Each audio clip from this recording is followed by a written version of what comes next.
It started with a murder that made no sense. A man found dead in his apartment, door locked from the inside, no sign of forced entry, and no fingerprints except one. The print belonged to Daniel Rhodes, the victim's old business partner. Motive? Clear. Opportunity? Perfect. There was just one problem. Daniel Rhodes had vanished 3 days before the murder. Flight records showed him leaving the country. Surveillance cameras caught him boarding a plane. Customs confirmed he'd arrived overseas.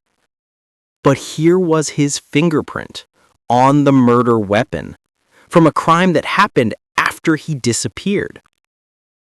The police were sure they had their man. They just couldn't find him or explain how a man could kill someone when he was already gone.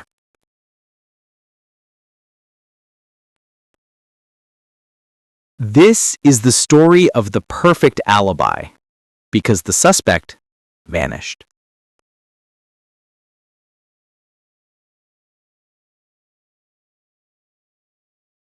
Daniel Rhodes wasn't your typical criminal.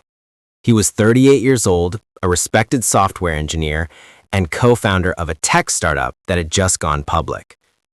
The victim, Michael Trent, was his business partner and best friend. Together, they'd built a company from nothing. But behind the success, cracks were forming. Reports said Daniel and Michael had been fighting for months over missing funds, nearly $500,000 that disappeared from the company accounts. Witnesses said their arguments had gotten personal. Then, 1 week before Michael's death, Daniel suddenly quit the company. He told everyone he was done with the drama and booked a flight to Singapore for a vacation, maybe even a new life. 3 days later, Michael Trent was found dead in his apartment, stabbed once in the chest with a kitchen knife. And there it was, Daniel's fingerprint, clear as day, on the handle. But investigators quickly hit a wall. Daniel had already cleared immigration, boarded a flight, and even made a verified card purchase halfway across the world before the murder ever took place. The timelines didn't match. The alibi was ironclad, yet all the evidence pointed to him. It was like he had found a way to be in 2 places at once. The case was assigned to Detective Laura Hayes, a calm, methodical investigator with 20 years on the force. At first glance, everything pointed straight to Daniel Rhodes. Motive? Obvious. Money and betrayal. Evidence? Unshakable. His fingerprint on the knife. But the alibi? That was the problem.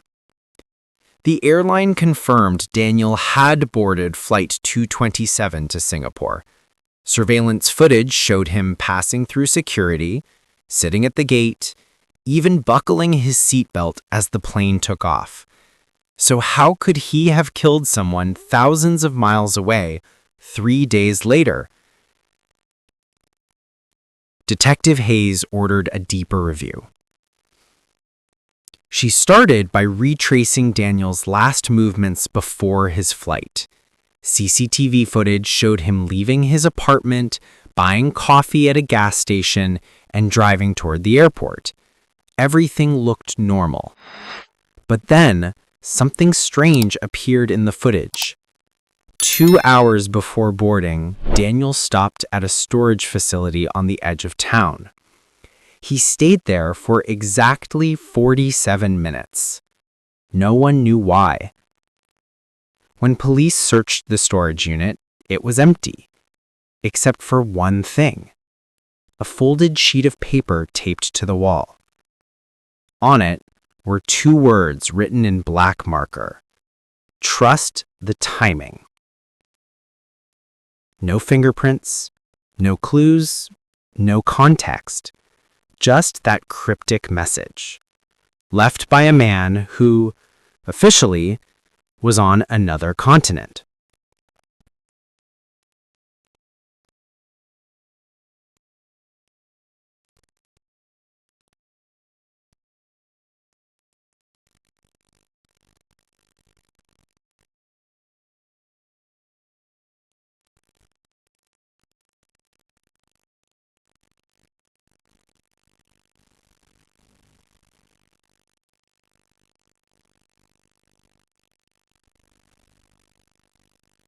Detective Hayes started looking for patterns, anything that could explain the impossible timeline. She interviewed neighbors, co-workers, and anyone who had contact with Daniel before his flight. Everyone said the same thing: calm, composed, almost detached. But then came the first strange clue. One neighbor mentioned seeing a man in a hoodie leaving Daniel's apartment the night before the flight. I couldn't see his face, she said, but his movements, they weren't human, too precise, too fast. Police reviewed the apartment CCTV, nothing unusual. Nothing except a faint shadow in the hallway that didn't match Daniel's height. Then the financial investigation added another layer. The day after the murder, thousands of dollars were withdrawn from the company account, all routing to a bank overseas. The account was traced to Daniel, but only on paper. No physical presence, no card, no access logs. It was as if Daniel Rhodes had built a second life, invisible, untouchable, and perfectly timed. Every lead Detective Hayes followed seemed to circle back to the same impossible truth. Daniel wasn't just gone. He was everywhere and nowhere at the same time. The investigation was spiraling into the unthinkable, and Hayes realized that to catch him, she would have to understand how a man could vanish yet still commit a crime. Detective Hayes went back to the storage unit Daniel had visited before his flight. She reviewed every frame of the security footage, over and over. That's when she noticed it. The timestamp on the footage was slightly off by exactly 2 hours. 2 hours that no one had accounted for. Hayes cross-checked with the airport surveillance system. It confirmed Daniel had boarded the plane, but only after the window in the footage. Suddenly, the perfect alibi didn't seem so perfect. But how could he move unseen during that gap? The breakthrough came when forensic analysts examined the murder scene again. Tiny fibers were found under Michael Trent's fingernails, not from Daniel's clothes, but from a specific type of parachute silk. A parachute? It was then Hayes realized what Daniel had done. He hadn't taken a normal flight. He had used the storage unit to access a private airstrip, a small plane, a carefully timed jump. Daniel Rhodes didn't just vanish. He disappeared in plain sight, leaving the world to believe his alibi was foolproof. And with that, Hayes knew she had found the first real crack in the impossible case. Detective Hayes traced the private airstrip Daniel had used. It was abandoned, hidden behind dense woods and unknown to the authorities.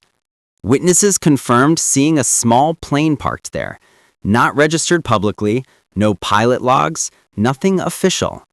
Hayes realized Daniel had planned this meticulously.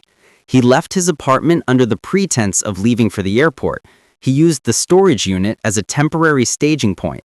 He boarded the small private plane, flew to a secluded location, and returned without detection. The alibi was perfect. Official records, flight confirmations, and bank transactions all showed he was abroad.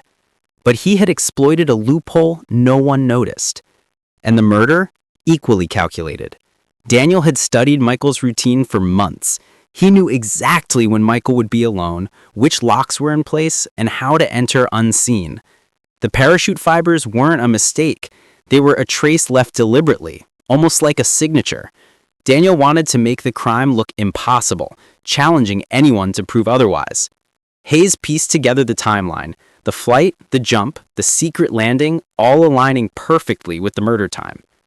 Daniel Rhodes hadn't escaped justice, yet. But the brilliance of his plan made it clear. He had left room for no mistakes. It wasn't just a murder. It was a masterclass in disappearing without leaving a trace. Detective Hayes and her team tracked the last piece of the puzzle, the secluded location Daniel used to land after his secret flight. It was a small, abandoned warehouse, far from any road or public view. Surveillance and informants revealed movement. Daniel had returned, confident no one could trace him. Hayes moved in with a tactical team. Every shadow felt alive, every step echoed in the empty warehouse.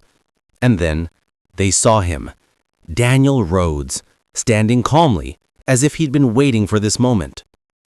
"Detective Hayes," he said, almost with admiration, "I suppose you found me sooner than expected." The team arrested him without resistance. Inside the warehouse, they discovered a journal and a series of meticulously mapped plans, blueprints, flight schedules, even notes predicting the investigation's moves. The perfect alibi had been perfect, until Hayes noticed one tiny flaw. A timestamp in the journal didn't match his story. That single inconsistency was enough to unravel the illusion. Daniel Rhodes' genius was undeniable, but even the most carefully planned disappearance could not outsmart patient, meticulous detective work. Daniel Rhodes had vanished, executed the perfect crime, and created the perfect alibi. Yet even perfection has its cracks. Detective Hayes proved that no matter how clever a plan, careful observation, patience, and determination can unravel the truth. The case reminds us of one thing. Genius can be dangerous, but justice, even slow, methodical justice, can always find its way. And maybe the real lesson is this: no alibi is truly perfect if someone is willing to look closer than everyone else. This was the perfect alibi because the suspect vanished. Thanks for watching. If you enjoyed this video, hit that like button, subscribe, and ring the bell for more.